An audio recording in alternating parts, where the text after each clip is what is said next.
Welcome to Pratap classes. दोस्तों, Pratap classes के YouTube channel पर आपका हार्दिक स्वागत है। तो हम स्पेशल रीट मेंस एग्ज़ाम के लिए रीट लेवल सेकंड के जितने भी विद्यार्थी हैं उनके लिए स्पेशल सामाजिक अध्ययन की कक्षा 6 पुस्तक के बारे में जितने भी वन लाइनर क्वेश्चन बन रहे हैं उनकी चर्चा हम करेंगे। प्रत्येक पुस्तक की भाग फर्स्ट हमारा राजस्थान और भाग 2 पृथ्वी हमारा आवास भाग, उसके बाद सामाजिक व राजनीतिक जीवन फर्स्ट के बारे में चर्चा करेंगे। तो NCERT 70/2020-21 के सहित जितने भी क्वेश्चन इसमें शामिल किए गए हैं हम आपको प्रत्येक क्वेश्चन बताएंगे जो आपके लिए बहुत ही मोस्ट इंपॉर्टेंट होने वाले हैं। और आज हमारा पार्ट नंबर फर्स्ट आ चुका है। तो जितने भी विद्यार्थी रीट लेवल सेकंड की तैयारी कर रहे हैं तो उनके लिए बहुत ही मोस्ट होने वाली है ये NCERT की बुकें। और आपको इसमें वन लाइनर क्वेश्चन मिलेंगे और इसकी PDF भी आपको क्या है इस पर उपलब्ध हो जाएगी, आप आसानी से पढ़ सकते हैं। लेकिन पहले आप वीडियो को अच्छे से देखिए और जितने विद्यार्थी लाइव जुड़े एक बार वीडियो को लाइक कर दीजिए, शेयर कर दीजिए। तो वीडियो को लाइक कर दीजिए, शेयर कर दीजिए और चैनल पर नए हैं तो चैनल को क्या सब्सक्राइब कर लीजिए ताकि आपको डेली NCERT के बुक के पार्ट वाइज आपको उपलब्ध हो सके नोटिफिकेशन। और पूरे 6 से 10 कक्षाओं का हम NCERT सार वन लाइनर क्वेश्चन के हिसाब से आपको देने वाले हैं। और इन क्वेश्चनों में से ही क्वेश्चन आपको यानी आपके क्वेश्चन आएंगे राजस्थान जीके के और इंडिया जीके के और हिस्ट्री के। तो इन क्वेश्चनों में से आपके क्वेश्चन आ जाएंगे। तो जो विद्यार्थी रूटीन में जुड़ा हुआ है, पीछे से पात्रता पास है जिस विद्यार्थी की, आपने क्वेश्चन तो मिला लिए होंगे यानी कितने कितने आपके नंबर बन रहे हैं उस हिसाब से तैयारी कर रहे होंगे आप। तो इन क्वेश्चनों से वीडियो से जरूर जुड़िए। तो बात करते हैं आज के प्रमुख क्वेश्चनों की। पहला क्वेश्चन की बात करेंगे हम, ग्लोब पर वह वृत्त जो दिन व रात को विभाजित करता है। तो इसी प्रकार के जो है इंडिया जीके के क्वेश्चन आने वाले हैं। तो इंडिया जीके के आपको जो NCERT बुकें पढ़नी पड़ेगी। तो प्रदीप्त या प्रकाश वृत्त कहलाता है। ग्लोब पर वह वृत्त जो क्या है दिन और रात को विभाजित करता है उसे क्या कहते हैं, प्रदीप्त कहते हैं। तो इस प्रकार के जो है सत्य असत्य के क्वेश्चन में दिए जाते हैं कि निम्न में से दिन व रात को विभाजित करते हैं उसे प्रदीप्त कहते हैं या प्रकाश वृत्त कहते हैं। आगे 2 नंबर क्वेश्चन की बात करेंगे, पृथ्वी की भूमध्य रेखीय वृद्धि लगभग कितने किलोमीटर है। तो लगभग कितने किलोमीटर है, 40,075 किलोमीटर। कितनी है, 40,075 किलोमीटर ये हो जाएगी। और उसके बाद 2 नंबर क्वेश्चन है, 3 नंबर क्वेश्चन है हमारा, पृथ्वी की ध्रुवीय परिधि लगभग कितनी किलोमीटर है। तो ये हो जाएगी 40,008 किलोमीटर। यानी हम चर्चा करें तो ये है हमारी पृथ्वी, इसके बाद ये उत्तर ध्रुव आ गया, ये आ गया हमारा दक्षिणी ध्रुव और ये आ गए हमारे व्यास। तो हम चर्चा कर रहे थे तो ये व्यास कितना हो जाएगा, 4008 किलोमीटर हो जाएगा। हमारा ध्रुवीय परिधि लगभग कितना हो जाएगा, 4008 किलोमीटर हो जाएगा। आगे बात करेंगे 4 नंबर क्वेश्चन की, पृथ्वी के भूमध्य रेखा व्यास की लंबाई कितनी है, 12,706 किलोमीटर, 12,706 किलोमीटर है। यानी ये पृथ्वी है। तो जो ये लंबाई है उत्तरी ध्रुव से दक्षिणी ध्रुव की तरफ से ये हो जाएगी हमारी, ये हो जाएगी ये हो जाएगी 12,756 किलोमीटर हो जाएगी, जिसे कहते हैं विषुवतीय व्यास कहते हैं। और इसके बाद ये हो जाएगी पृथ्वी के ध्रुवीय व्यास की बात करें तो ये हो जाएगी 12,714 किलोमीटर ये हो जाएगी। और 12,756 किलोमीटर ये भूमध्य रेखा पर व्यास की लंबाई हो जाएगी। आगे बात कर रहे हैं, पृथ्वी का अक्ष अपने परिक्रमण तल से कितने डिग्री का कोण बनाता है। पृथ्वी का अक्ष जो है अपने परिक्रमण तल से कितने डिग्री का कोण बनाता है, ये 66.5 डिग्री का कोण बनाता है। कितने डिग्री का, ये यहाँ पे 2 है, 66.5 डिग्री का कोण बनाता है, ये आपको याद रखना है। बहुत अच्छे क्वेश्चन है। आगे बात करेंगे, पृथ्वी का अक्षीय झुकाव कितना होता है। आपको पता है 23.5 डिग्री पृथ्वी का क्या है, अक्षीय झुकाव होता है। आगे बात करेंगे, पृथ्वी पर आड़ी लेटी हुई या पूर्व से पश्चिम रेखा जो पृथ्वी को 2 बराबर भागों में विभाजित करती है उसे हम किस रेखा के नाम से जानते हैं। तो उसे हम जीरो रेखा या भूमध्य रेखा या विषुवत रेखा के नाम से जानते हैं। आगे बात करेंगे 9 नंबर क्वेश्चन की, अंतर्राष्ट्रीय तिथि रेखा किसे कहते हैं। यानी 180 डिग्री पूर्वी या पश्चिमी देशांतर रेखा को अंतर्राष्ट्रीय तिथि रेखा कहते हैं और ये मोस्ट हो जाता है क्वेश्चन। 10 नंबर क्वेश्चन की बात करेंगे, किस देशांतर रेखा को प्रधान या मध्याह्न रेखा भी कहते हैं। तो 0 डिग्री रेखा देशांतर को क्या है, प्रधान या मध्याह्न रेखा कहते हैं। आगे बात करेंगे 11 नंबर क्वेश्चन की, जीरो डिग्री देशांतर रेखा को मानक ग्रीनविच रेखा भी कहते हैं। यह रेखा किस देश के निकट से गुजरती है? तो ये इंग्लैंड है, उसका शहर है ये ग्रीनविच। इस शहर से गुजरती है कौन सी? मानक ग्रीनविच रेखा। तो ये आपको ध्यान रखना है, क्वेश्चन पूछा जा सकता है। मानक ग्रीनविच रेखा गुजरती है ग्रीनविच इंग्लैंड के शहर से। आगे बात करेंगे 12 नंबर क्वेश्चन की। पृथ्वी की कितनी प्रकार की गतियाँ होती है? पृथ्वी की 2 प्रकार की गतियाँ होती है, ये आपको याद रखना है। एक होती है दैनिक या घूर्णन गति, और दूसरी कौन सी होती है? परिक्रमण गति या वार्षिक गति। जो दैनिक गति होती है इसका टाइम होता है 23 घंटे 56 मिनट 4 सेकंड। कितना? 23 घंटे 56 मिनट 4 सेकंड। और इसका दैनिक घूर्णन गति का एक ही उदाहरण है, क्या है? दिन रात का बनना। अब क्वेश्चन किस प्रकार का पूछा जाता है कि निम्न में से कौन सा उदाहरण है दिन रात का बनना? वार्षिक गति, दैनिक गति, इस प्रकार के क्वेश्चन पूछे जाएंगे।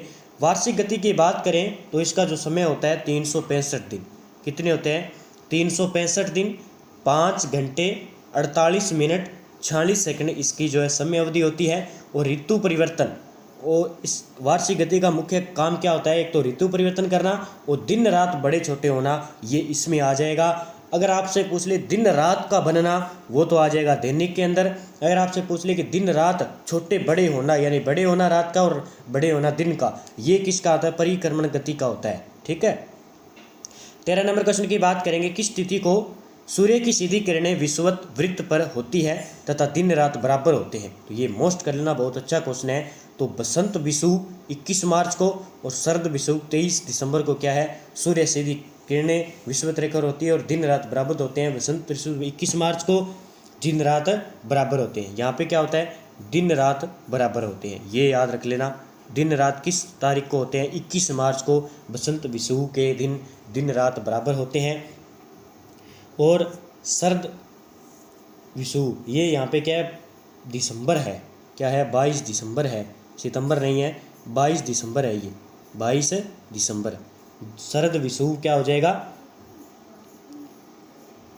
23 सितंबर ही है ये, सॉरी 23 सितंबर है ये, सही है 23 सितंबर। और बसंत विषुव 21 मार्च है, जो कि दिन रात बनते हैं। और यहाँ पर भी क्या है? दिन रात बनते हैं। तो ये मोस्ट कर लेना क्वेश्चन। आगे बात करेंगे 14 नंबर क्वेश्चन की। 21 जून को उत्तरी गोलार्ध में सबसे लंबा दिन तथा सबसे छोटी रात होती है, जबकि इसी समय दक्षिणी गोलार्ध में सबसे छोटा दिन तथा सबसे छोटी रात होती है। इस अवस्था को क्या कहते हैं? तो इस अवस्था को कहते हैं उत्तर अयनात कहते हैं। क्या कहते हैं? उत्तर अयनात कहते हैं इस स्थिति को। इसमें क्या होते हैं कि 21 जून के दिन, अब क्वेश्चन क्या पूछा जाएगा? निम्न में से उत्तर अयनात कब होता है? तो 21 जून को।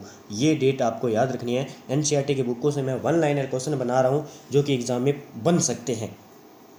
तो इसमें क्या होता है? उत्तरी गोलार्ध में तो क्या होता है? सबसे लंबा दिन होता है, यानी ये आ गया उत्तरी गोलार्ध, ये आ गया दक्षिणी गोलार्ध। तो उत्तरी गोलार्ध में तो सबसे लंबा दिन होगा, ये विषुवत रेखा आ गई, तो सबसे छोटी रात होगी यहाँ पे। जबकि दक्षिणी गोलार्ध में सबसे छोटा दिन होगा और लंबी रात होगी। तो ये क्या कहलाएगा? उत्तर अयनात कहलाएगा। इस अवस्था को उत्तर अयनात अवस्था कहते हैं। आगे बात करते हैं 15 नंबर क्वेश्चन की। बहुत अच्छा क्वेश्चन है। 22 दिसंबर को दक्षिणी गोलार्ध में सबसे लंबा दिन तथा सबसे छोटी रात होती है, जबकि इसी समय उत्तरी गोलार्ध में सबसे छोटा दिन तथा सबसे लंबी रात होती है। पृथ्वी की इस अवस्था को दक्षिणी अयनात कहते हैं। तो ये 22 दिसंबर, आपको डेट फिक्स याद रखनी है, दक्षिणी अयनात 22 दिसंबर। 16 नंबर क्वेश्चन की बात करेंगे। सूर्य और पृथ्वी के मध्य अधिकतम दूरी होती है, और इस अधिकतम दूरी को क्या कहते हैं? अपसौर कहते हैं, अपसौर की स्थिति कहते हैं। और ये दूरी कितनी होती है? 152 मिलियन किलोमीटर होती है। और ये अपसौर की स्थिति आती कब है? पृथ्वी पर 4 जुलाई को आती है। और ये क्वेश्चन रट लेना, पक्का क्वेश्चन पूछा जाएगा। अब वही चर्चा कर लेते हैं 17 नंबर क्वेश्चन की। सूर्य और पृथ्वी के मध्य न्यूनतम दूरी कितनी होती है? 147 मिलियन किलोमीटर होती है। न्यूनतम दूरी को कहते हैं उपसौर की स्थिति, जो कि कब आती है? 3 जनवरी को आती है। और ये मोस्ट कर लेना, अब आपको फैक्ट याद हो जाएंगे। यानी जो न्यूनतम दूरी है उसे कहते हैं उप, और अप का मतलब होता है अधिकतम। तो अपसौर की स्थिति 4 जुलाई को आती है। 17 नंबर क्वेश्चन की बात करेंगे। कुल अक्षांशों की संख्या कितनी होती है? तो कुल अक्षांश की बात करें तो 181 होती हैं, लेकिन अक्षांश वृत्त की बात करें तो 179 हो जाएंगे। तो ये आपको याद रखना है। आगे बात करेंगे 19 नंबर क्वेश्चन की। कुल देशांतरों की संख्या कितनी होती है? तो 360 होती है। 20 नंबर, अक्षांशों के मध्य भाग को क्या कहते हैं? जो अक्षांश होते हैं उनके मध्य भाग को क्या कहते हैं? कटिबंध कहते हैं। क्या कहते हैं? कटिबंध कहते हैं। ये अक्षांश है, इनके बीच की जो दूरी होती है उनके मध्य भाग को कटिबंध कहते हैं, या इसे कहते हैं जोन।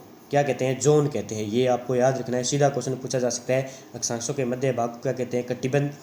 वही बात करें देशांतरों की बात करें तो देशांतरों के मध्य भाग को क्या कहते हैं? इन्हें कहते हैं गोरे। मोस्ट कर लेना, बहुत अच्छा क्वेश्चन है। आगे बात करेंगे 22 नंबर क्वेश्चन की। 22 नंबर क्वेश्चन की बात करेंगे दो देशांतरों। यहाँ पे क्या है? दो देशांतरों के मध्य क्या क्वेश्चन बनाया था मैंने? दो देशांतरों के मध्य सर्वाधिक कितनी दूरी भूमध्य रेखा पर होती है? तो 111.32 किलोमीटर दूरी होती है। यानी दो देशांतरों के मध्य दूरी कितनी होती है? 111.32। और दो अक्षांशों के मध्य कितनी होती है? 111 किलोमीटर। तो ये कितनी होती है? 111.32 किलोमीटर। ये होती है पूरी 111 किलोमीटर। दो अक्षांशों के मध्य दूरी जो होती है ये कितनी होती है? 111 किलोमीटर। और ये दूरी कितनी होती है इन दोनों के बीच की? 111.32 किलोमीटर। 24 नंबर क्वेश्चन की बात करेंगे, किन अक्षांशों के मध्य उष्ण कटिबंध पाया जाता है? तो 0 डिग्री भूमध्य रेखा पर जो है उष्ण कटिबंध जो है पाए जाते हैं। 23.5 डिग्री उत्तरी और दक्षिणी के मध्य जो है 0 डिग्री और 23.5 डिग्री के बीच में जो भाग पाया जाता है वहाँ पर उष्ण कटिबंधीय भाग पाया जाता है। 25 नंबर क्वेश्चन की बात करेंगे, कनाडा, स्वीडन, फिनलैंड, नॉर्वे यह प्रमुख देश किस कटिबंध में आते हैं? तो ये शीत कटिबंध में आते हैं और उच्च अक्षांश में आते हैं, या इन्हें उच्च अक्षांश के में या शीत कटिबंध के अंदर आएंगे। 26 नंबर क्वेश्चन की बात करेंगे, वेरी मोस्ट कर लेना, पक्का क्वेश्चन पूछा जाता है। विश्व के प्रमुख घास के मैदान जो कि क्या है? उष्ण कटिबंधीय घास के मैदान है। सवाना किस प्रकार के? कैंपास और लानोस, क्या ये किस प्रकार के घास के मैदान है? तो पहली बात तो आपको याद रखना है, सवाना, कैंपास, लानोस उष्ण कटिबंधीय घास के मैदान है। सवाना घास की बात करें तो ये अफ्रीका महाद्वीप में पाए जाते हैं। कैंपास की बात करें तो ये ब्राज़ील, दक्षिण अमेरिका के अंदर पाए जाते हैं। लानोस घास की बात करें तो ये वेनेजुएला, दक्षिण अमेरिका के अंदर पाए जाते हैं। तो ये आपको याद रखना है, यानी उष्ण कटिबंधीय भाग जो है दक्षिण अमेरिका और दक्षिण अमेरिका में पाए जाते हैं और अफ्रीका में पाए जाते हैं।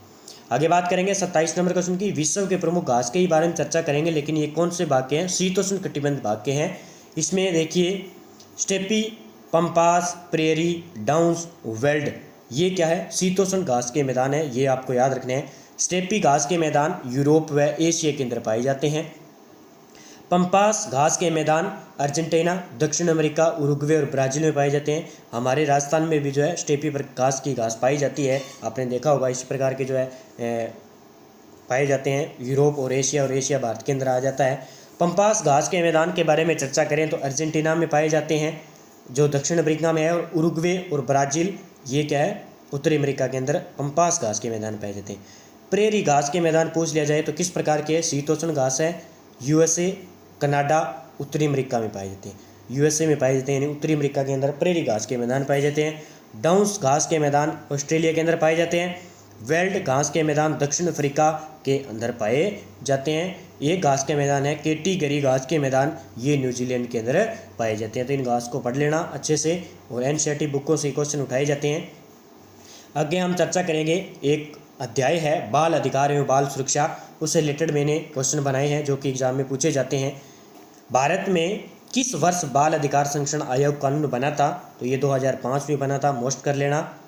29 नंबर क्वेश्चन की बात करेंगे, राष्ट्रीय बाल संरक्षण आयोग की स्थापना कब हुई थी? तो ये 5 मार्च 2007 को इसकी स्थापना होती है, लेकिन वर्तमान में याद रखना सरकार द्वारा चाइल्ड हेल्पलाइन नंबर 1098 भी इसमें क्या है? अब लागू कर दिया गया है। अगर कोई बाल अपराध करता है या कोई चाइल्ड के लिए सहयोग मतलब कुछ करना चाहता है तो इस पर 198 पर कॉल कर सकता है। आगे बात करेंगे 30 नंबर क्वेश्चन की, राजस्थान राज्य बाल संरक्षण आयोग की स्थापना 2009 में होती है, ये याद कर लेना, इससे बाहर भी क्वेश्चन नहीं जाएगा। 31 नंबर, संयुक्त राष्ट्र संघ के द्वारा किस वर्ष बालक अधिकार में बालक बालिकाओं के समस्त अधिकार शामिल किए गए हैं? तो ये 20 नवंबर 1989 को क्या है? शामिल किए गए थे। कब शामिल किए गए थे संयुक्त राष्ट्र संघ द्वारा? 20 नवंबर 1989 को। बाल अधिकार दिवस कब बनाया जाता है? तो ये 20 नवंबर को बनाया जाता है, ये आपको याद रखना है।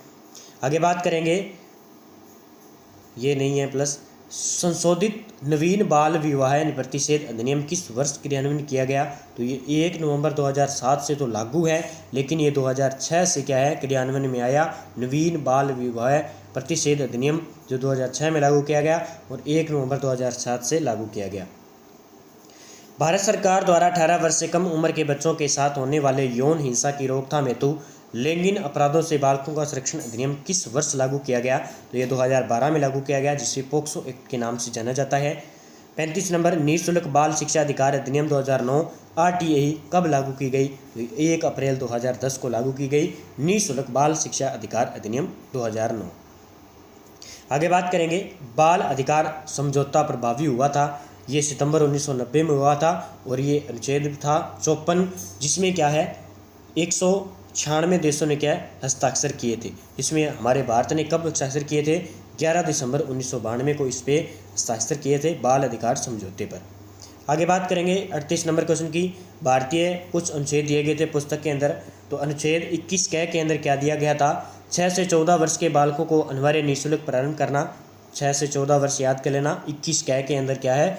बालकों को अनिवार्य शिक्षा, प्रारंभ शिक्षा। अनुच्छेद 24 में क्या दिया गया है कि 14 वर्ष से कम आयु के बच्चों को जोखिम वाले कार्य करने से सुरक्षा, यानी जोखिम वाले यानी बड़े बड़े कारखानों में काम है नहीं लगाया जाएगा। अनुच्छेद 24 के तहत कार्रवाई की जाएगी। उम्र कितनी है? 14 वर्ष, याद कर लेना। अनुच्छेद 39 गह याद कर लेना, बहुत अच्छा जो है अनुच्छेद है। आर्थिक जरूरतों की वजह जबरन ऐसे कामों पर नहीं लगाना जो आयु व क्षमता के उपयुक्त नहीं सुरक्षा है। ठीक है। अनुच्छेद 39 से क्या कहता है कि बालकों के स्वतंत्र व गरिमा माहौल में स्वस्थ विकास के अवसर और सुविधाएं मुहैया कराना और शोषण से बचाना, ये कहता है अनुच्छेद 39 से। तो आज के जितने भी मोस्ट मैंने क्वेश्चन बनाए हैं इस रिलेटेड इस प्रकार के आपको 50-40 क्वेश्चन मिलते जाएंगे वन लाइनर, और NCERT बुक 6 मैंने स्टार्ट कर रखी है। तो इसी प्रकार हम 6 कंप्लीट होते ही कक्षा 7 स्टार्ट कर देंगे। जितने विद्यार्थी लाइव जुड़े एक बार वीडियो को लाइक कर दीजिए, शेयर कर दीजिए, और इसकी PDF आपको प्रताप क्लासेस के टेलीग्राम चैनल पर उपलब्ध हो जाएगी। तो जय हिंद, जय भारत दोस्तों।